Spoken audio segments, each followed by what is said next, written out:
बिस्मिल्लाहिर्रहमानिर्रहीम रब्बि इश्रह ली सदरी व यस्सिर ली अमरी वहलुल उक़दतम मिन लिसानी यफ़क़हू क़ौली। ये पीडा एक्ट का दूसरा लेक्चर है जी, और इंशाल्लाह इस लेक्चर में हम देखेंगे कि माइनर मेजर प्लेंटिस कौन कौन सी हैं, शो काज नोटिस और हेयरिंग नोटिस और इंक्वायरी ऑफिसर्स के लिए जो नोटिस हैं वो कैसे सर्व होते हैं। तो सबसे पहले हम ये देखते हैं ग्राउंड्स ऑफ प्रोसीडिंग एंड प्लेंटीज। ये सेक्शन 3 है जिसके तहत हम ग्राउंड्स डिफ़ाइन करते हैं कि किन ग्राउंड्स के तहत जो है ये प्लेंटीज लगाई जाएंगी। तो सबसे पहले इनएफिशिएंसी और सीज टू बी एफिशिएंट। आप इनएफिशिएंट हैं या आप एफिशिएंट तो हैं लेकिन अपनी एफिशिएंसी को सीज किया हुआ है। Guilty of misconduct, guilty of corruption और इंगेजमेंट इन सबवर्सिव एक्टिविटीज़, ये अगर मौजूद हैं तो ये वो ग्राउंड्स हैं जिनकी बुनियाद पर प्लेंटीज जो है वो लगाई जाती हैं। सेक्शन 3 के तहत है। प्लेंटीज दो तरह की हैं, माइनर प्लेंटीज हैं, ये सेक्शन 4A के तहत आती हैं, और मेजर प्लेंटीज हैं। तो माइनर प्लेंटीज को हम देख लेते हैं कि वो कौन कौन सी हैं जी। सबसे पहले सेंश्योर है, वार्निंग लेटर की तरह है, ठीक है जी। उसके बाद withholding of increment maximum 5 years तक इंक्रीमेंट को रोका जा सकता है, 1 साल, 2 साल, 3 साल और 5 साल तक। फाइन नॉट एक्सीडिंग 1 मंथ पे, बेसिक 1 मंथ पे से ज़्यादा फ़ाइन नहीं किया जा सकता कि 1 मंथ पे का फ़ाइन भी किया जा सकता है। Reductions to a lower stage in pay scale maximum 5 stages तक हम रिडक्शन कर सकते हैं स्टेजेस के अंदर। With holding of promotion maximum 5 year तक प्रमोशन को रोका जा सकता है। ये माइनर प्लेंटीज के अंदर आती है जी। मेजर प्लेंटीज को देखते हैं, ये सेक्शन 4B है। इसमें पहले है रिकवरी फ्रॉम पे, पेंशन और एनी अदर अमाउंट। आप पे से रिकवरी करवा सकते हैं, पेंशन से करवा सकते हैं अगर बंदा रिटायर है, और अगर आप समझते हैं कि पैसे ज़्यादा हैं तो फिर आप उससे अमाउंट से भी रिकवरी करवा सकते हैं। Reduction to a lower post pay scale maximum 5। अच्छा, ये है कि आप पोस्ट में रिडक्शन कर सकते हैं, 17 से 16, 16 से 14, जैसे भी ये। For feature of post service, for feature भी कर सकते हैं इसकी पास सर्विस को। कंपल्सरी रिटायरमेंट है, रिमूवल फ्रॉम सर्विस है और डिसमिसल फ्रॉम सर्विस है। कंपल्सरी रिटायरमेंट का ऑप्शन भी दिया जा सकता है इसमें। रिमूवल फ्रॉम सर्विस और डिसमिसल फ्रॉम सर्विस में फ़र्क यह है कि रिमूवल फ्रॉम सर्विस के बाद आप दोबारा से गवर्नमेंट सर्विस ज्वाइन कर सकते हैं, गवर्नमेंट सर्वेंट बन सकते हैं, लेकिन डिसमिसल फ्रॉम सर्विस में ये फ़र्क वाज़ह करता है रिमूवल फ्रॉम सर्विस से कि आप दोबारा गवर्नमेंट की जॉब हासिल नहीं कर सकते। प्लेंटी आफ्टर रिटायरमेंट, ये सेक्शन 4C है। इसमें जो प्लेंटीज़ हैं, withholding of pension any part thereof, withdrawing of pension any part और देयर ऑफ, होल्ड भी कर सकते हैं, विड्रॉ भी करवा सकते हैं और रिकवरी भी ले सकते हैं। रिकवरी फ्रॉम पेंशन और any other amount payable to the accused if the amount cannot be wholly recovered under the law for the time being in force.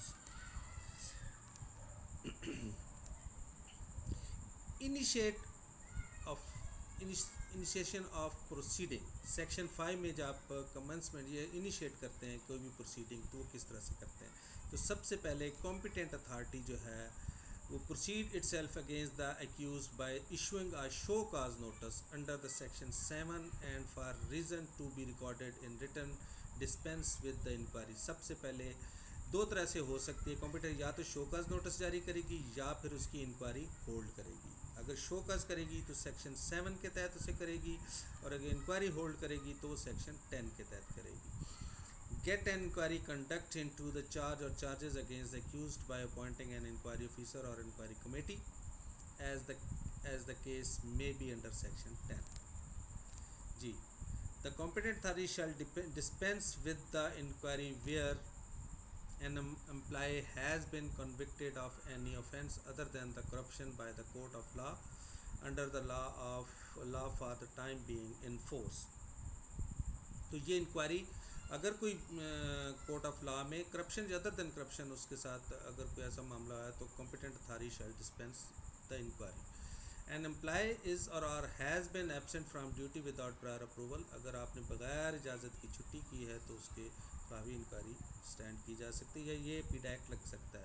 तो possession of sufficient documentary evidence, अगर कोई document evidence, कोई complain करता है और साथ में sufficient document भी लगाता है जिससे अथॉरिटी ये समझती है कि वाकई इसमें कोई सदाकत है, for reason to be recorded in written ही satisfy that no need hold inquiry, तो उसमें वो इंक्वायरी लगा सकती है या इंक्वायरी रोक सकती है।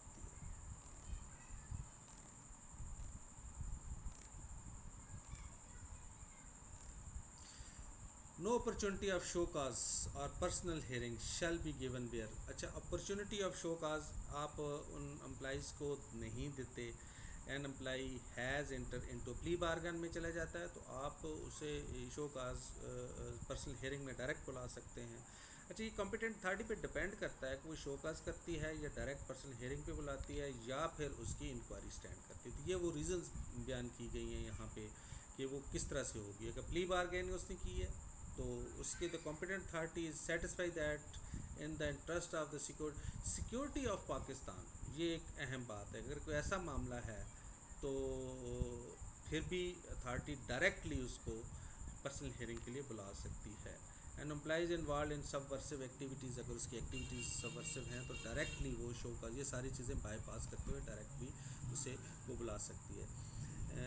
सस्पेंशन यानी सस्पेंड कर दिया गया है। सस्पेंशन से मुराद है डीम टू बी, अगर एम्प्लॉइज़ को 90 डेज़ के लिए सस्पेंड कर दिया जाता है। सस्पेंशन जो होता है उसे उस काम से रोक दिया जाता है, उससे सारे इख्तियारात ले लिए जाते हैं और उसके ख़िलाफ़ इंक्वायरी इनिशिएट कर दी जाती है। ये 90 डेज़ के लिए होता है और अगर within 30 days of expiry of the initial period of suspension, अगर उसकी सस्पेंशन में एक्सटेंशन नहीं होती तो it's deem to be a reinstate, वो अपने आप को री इंस्टेट समझता है। An employee may be placed under the suspension initial period of 90 days, और ये सस्पेंशन पीरियड जो है कंटिन्यू हो सकता है, एक्सटेंड हो सकता है। अगर अथॉरिटी चाहती है तो मज़ीद 30 डेज़ के लिए उसे या मज़ीद लेकिन एक्सटेंड कर सकती है, लेकिन prior approval of the competent authority, उससे अप्रूवल लेकर। Proceeding where inquiry is dispense with the section 7 के तहत जब इंक्वायरीज प्रोसीड होती है जिसमें आप तौर पर शो काज होता है, हमने पहले से इसको पढ़ा है, तो उसमें क्या क्या चीज़ें होनी चाहिए। इन्फॉर्म द एक्यूज़, किस तरह से इसकी प्रोसीडिंग होती है इसकी उसको देख लेते हैं। Inform the accused by an order in writing, writing में ऑर्डर दिए जाते हैं। The ground of proceeding against him, कि किस ग्राउंड पर उसके खिलाफ प्रोसीडिंग स्टार्ट हो रही है। Clear specifying the charges therein, बड़े क्लियरली 1 2 3 बताए जाते हैं ये आप पर चार्जेस हैं। Along with apportionment of responsibilities and the penalty and penalties propose to be the impose, ये सारी की सारी चीज़ें उसको क्लियरली रिटर्न में दे दी जाती है। Give him a reasonable opportunity to show cause against the propose action within 7 days of the receipt of the order within और within extended period. Extended period या कम से कम 7 दिन ज़रूर दिए जाते हैं जिसमें वो शो काज का जो आप जो है रिटर्न में जमा कर। On the receipt of the reply determine whether the charges और charge have been approved against the accuse, अगर तो अप्रूव्ड होते हैं तो ये प्रोसीड आगे होता है, अगर नहीं अप्रूव्ड होते तो इसे एग्जामिनेट कर दिया जाता है। अगर अप्रूव्ड होते हैं तो affording an opportunity of personal hearing के लिए उसे बुलाया जाता है और उसमें भी वो फर्दर हम इसको आगे देखेंगे कि ये कैसे चलता है। आफ्टर हेयरिंग, हेयरिंग के बाद क्या होता है, determine whether the charges has been approved. Hearing के बाद भी दोनों प्रोसेस होते हैं। नॉट अप्रूव्ड तो एग्जेनरेट होता है, अक्यूज इन रिटर्न ऑर्डर में हम उसे कर सकते हैं। अगर अप्रूव्ड हो जाता है तो इम्पोज 1 और more of the penalties, major minor दोनों प्लेंटी रिटर्न में से दे दी जाती हैं। और charges of grave corruptions, the penalties of the dismissal from service in addition to the penalty of recovery, ये सारी एक से ज़्यादा प्लेंटीज भी लगाई जा सकती हैं। Absence for more than 1 year, imposition of plenty, dismissal, removal, compulsory retirement, ये सारे के सारे इसका पार्ट है।